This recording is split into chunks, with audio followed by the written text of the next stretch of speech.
Hi guys, welcome back to my channel. ఈ రోజు అయితే శ్రీముఖలింగేశ్వర ఆలయానికి అయితే దర్శించుకోవడానికి వెళ్తున్నాం. ఈ ఆలయం శ్రీకాకుళం జిల్లా నుంచి 46 కిలోమీటర్ దూరంలో అయితే ఉంది. మేము వెళ్లే మార్గంలో ఎంత పెద్దవో ఆంజనేయ స్వామి విగ్రహాలు అయితే ఉన్నాయి.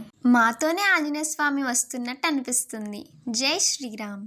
జలుమూరు మండలానికి చెందిన జలుమూరు నుండి 12 కిలోమీటర్ సమీప పట్టణమైన ఆమదవలస నుండి 38 కిలోమీటర్ దూరంలో అయితే ఆలయం ఉంది. ఈ ఆలయం ప్రత్యేకత ఏంటంటే, ఈ ఆలయం గర్భాలయంలో ఆలయం పట్టలేనంత పెద్ద గోళం అయితే ఉంటుంది. ఆలయం లోపలికి ఆ గోళం ఎలా వచ్చిందో ఇప్పుడు దాకా అంతు చిక్కలేని రహస్యం. అప్పట్లో కుమ్మరి నాగన్న అనే భక్తుడు తనకి పిల్లలు లేరని బాధపడుతూ ఉండేవాడు. ఒక రోజు తనకి పిల్లలు పుడితే గంగాళం నిండా పాలు తీసుకొచ్చి అభిషేకం చేస్తాను అని మొక్కుకున్నారు. కొంతకాలానికి అతనికైతే కుమారుడు జన్మించాడు. నాగన్నకి సంతానం కలిగిన ఆనందం స్వామి వారికి గంగాళం నిండా పాలు సమర్పించడానికి గుడికొచ్చారు. ఆ పాత్ర గుడి ముఖద్వారం కంటే చాలా పెద్దగా ఉండడంతో చుట్టూ ఉన్న భక్తులందరూ ప్రయత్నించినా అది ఎంతకీ లోపలికి వెళ్ళలేదు. తెల్లవారేసరికి ఒక మహా అద్భుతం అయితే జరిగింది. తలుపులు తీయలేదు, గోడలు పగలగొట్టలేదు. మనిషి ఎత్తలేనంత బలం, లోపలికి వెళ్ళలేనంత పెద్ద గంగాళం. అయినా అంత పెద్ద గంగాళం గర్భగుడిలో శివలింగం వెనకాతలైతే ఉంది. అది ఎలా వెళ్ళిందో ఇప్పుడు దాకా ఎవ్వరికీ తెలియదు. అంత చిక్కలేని రహస్యంగా అయితే ఉంది. ఈ ఆలయంలో మనం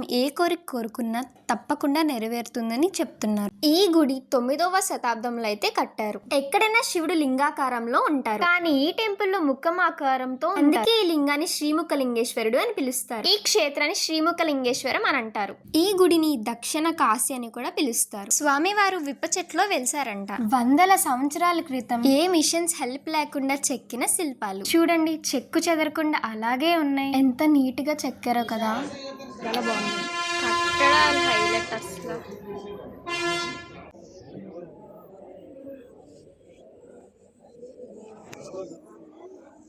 ఇక్కడైతే చాలా శివలింగాలు అయితే ఉంటాయి. రండి చూపిస్తా. మొదటి శివలింగం పేరు దేవేంద్రుడు ప్రతిష్ఠ చేసిన ఇంద్రేశ్వరుడు శివలింగం. రెండోది వినాయకుడిది. ఇవైతే దొండి గణపతులు. చూడండి, లోపలైతే 2 వినాయకులు అయితే కనిపిస్తున్నాయి. ఇక్కడైతే ఇంకో శివలింగం అయితే ఉంది. వాయువు ప్రతిష్ఠ చేసిన వాయు విశ్వేశ్వరుడు. తర్వాతది కుమారస్వామిది. తర్వాతది అగ్ని ప్రతిష్ఠించిన అగ్నేశ్వరుడు. ఇవన్నీ ఒక్కొక్కటి పక్క పక్కనే ఉంటాయి. నెక్స్ట్ దైతే వరుణ ప్రతిష్ఠించిన వరుణేశ్వరుడు. ఇదైతే చండీకేశ్వరుడు. ప్రతిదానికి బోట్స్ ఉండడం వల్ల మనకి మంచిగా తెలుస్తుంది. నెక్స్ట్ దైతే అమ్మవారిది వారాహి పార్వతి అమ్మవారిది. ఇంకా ఇదైతే నైరుతి ప్రతిష్ఠ నైరుతేశ్వరుడు. లింగం వెనకాతల చూసారా పావురం అయితే ఉంది. యమ ప్రతిష్ఠించిన యమేశ్వరుడు. ఇంకా ఇదైతే చివరి శివలింగం కుబేర ప్రతిష్ఠించిన కుబేరేశ్వరుడు. ఈ లింగానికి కూడా ముఖమాకారం అయితే ఉంది. చూసా, నాకైతే చాలా సంతోషంగా ఉంది ఇంత పురాతనమైన పవిత్రమైన టెంపుల్ కి వచ్చినందుకు. మీరు నా ఛానల్ ని మొదటిసారి చూస్తున్నారైతే పక్కా సబ్స్క్రైబ్ చేసుకోండి.